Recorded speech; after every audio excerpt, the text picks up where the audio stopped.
राहुरी विधानसभा मतदारसंघाचे भारतीय जनता पार्टीचे आमदार शिवाजी भानुदास कर्डिले यांचं अल्पशा आजारानं निधन झालं। त्यांचं वय 67 वर्ष होतं। त्यांच्या निधनानं नगर जिल्ह्याच्या राजकारणात एक मोठी पोकळी निर्माण झाली आहे।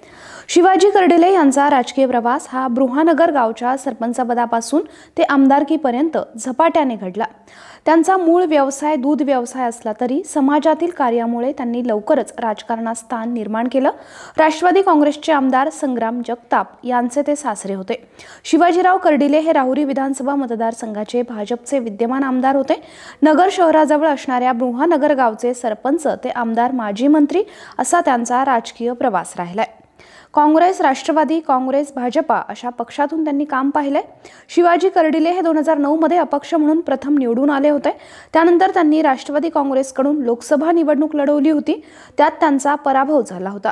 2014ला पुन्हा आमदारकी लढवत त्यांनी विजय प्राप्त केला। 2019च्या निवडणुकीत त्यांना पराभवाला सामोरं जावं लागलं। दूध व्यवसाय हा त्यांचा मूळ व्यवसाय होता। 2014च्या निवडणुकीत कर्डिले यांच्या प्रचारासाठी पंतप्रधान नरेंद्र मोदींनी राहुरीत जाहीर सभा घेतली होती।